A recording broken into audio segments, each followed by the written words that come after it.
Entramos aqui, então, na segunda parte da introdução do livro O Evangelho segundo o Espiritismo, de Allan Kardec, cujo título é A Autoridade da Doutrina Espírita. Título esse que se justifica pelo fato de se buscar demonstrar e explicar a base sobre a qual a doutrina espírita se sustenta como portadora da verdade.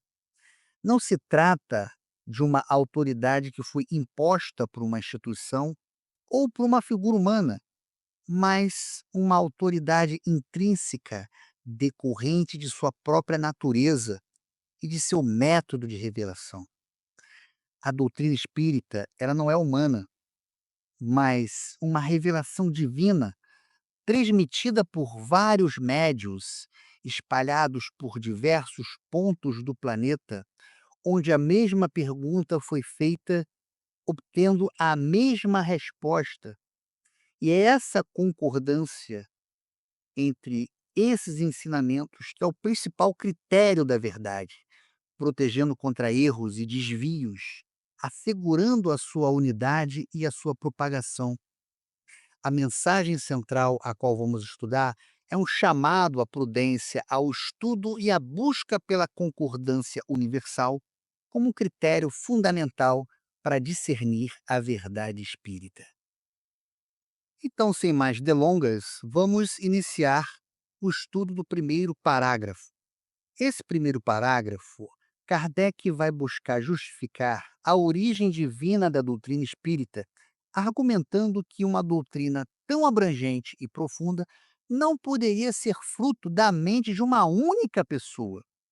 Veja, ele já começa o parágrafo falando o seguinte: se a doutrina espírita fosse de concepção puramente humana, ou seja, ele já inicia o parágrafo falando, levantando uma hipótese contrária à crença espírita, ou seja, que a doutrina espírita tenha sido criada por um ser humano, da mente de uma pessoa, de um humano comum, né? Aí ele fala: não ofereceria por penhor senão as luzes daquele que a houvesse concebido. O que está querendo dizer com isso? Se a doutrina fosse humana, a sua validade estaria limitada aos conhecimentos e às limitações do seu Criador. Então é óbvio que a doutrina espírita não poderia ser concebido pela mente de uma única pessoa, né? Ele fala: ora, ninguém neste mundo poderia alimentar fundadamente a pretensão de possuir com exclusividade a verdade absoluta. Lógico, ninguém, por mais inteligente que seja, pode ter acesso a toda a verdade.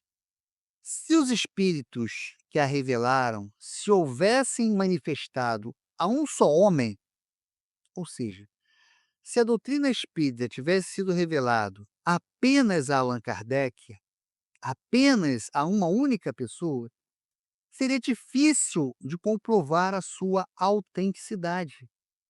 Nada lhe garantiria a origem, porquanto fora mister acreditar sobre a palavra naquele que dissesse ter recebido deles o ensino. O que ele está querendo dizer com isso?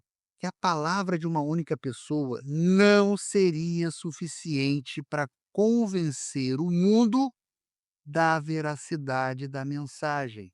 Ó, admitida de sua parte, sinceridade perfeita, quando muito poderia lhe convencer as pessoas de suas gerações. Conseguiria sectários, mas nunca chegaria a congregar todo o mundo.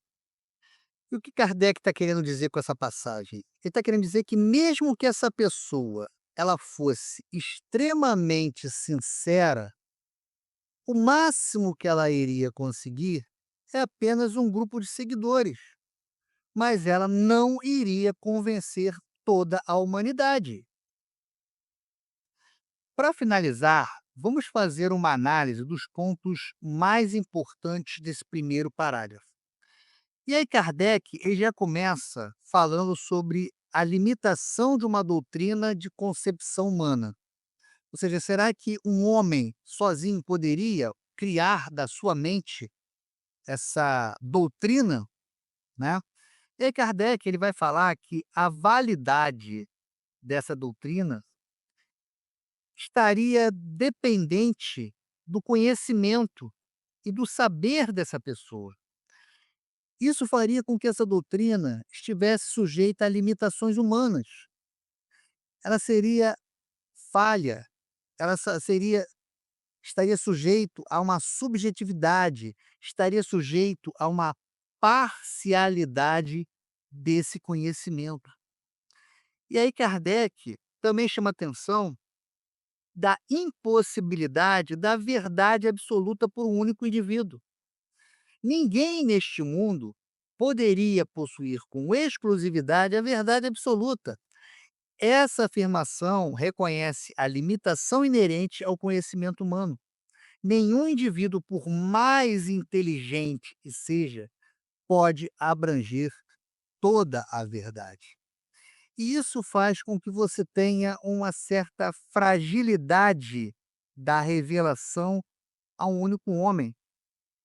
Se a revelação espírita tivesse sido feita apenas a um único homem, se os espíritos tivessem ditado, né, todo essa teoria a uma única pessoa, a autenticidade seria questionável.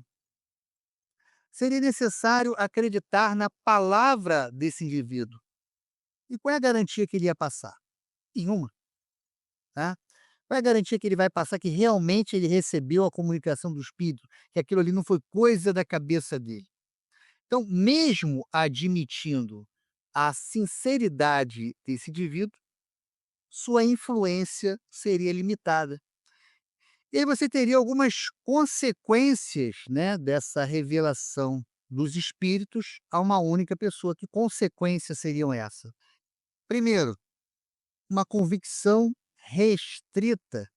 O suposto revelador iria convencer apenas um círculo restrito de pessoas, provavelmente seus familiares, seus conhecidos, seguidores mais próximos, pessoas de suas gerações. Porém, essa ideia não iria sair daquele laço, daquela coisa restrita. Ele não iria formar uma coisa mais universal, não iria ter uma abrangência maior. Em vez de alcançar a universalidade, a revelação a um único indivíduo resultaria na formação de uma seita, um grupo restrito de adeptos e não uma congregação de todo o mundo. Resumindo, Kardec argumenta que se o espiritismo fosse inventado por uma única pessoa, ele seria falho e limitado como qualquer outra criação humana. Ninguém possui a verdade completa, e se a mensagem dos espíritos tivesse sido dada apenas a uma única pessoa, teríamos que simplesmente acreditar nela, sem provas. E, no máximo, essa pessoa convenceria seus amigos e familiares, criando um pequeno grupo, mas nunca alcançaria a totalidade e a universalidade.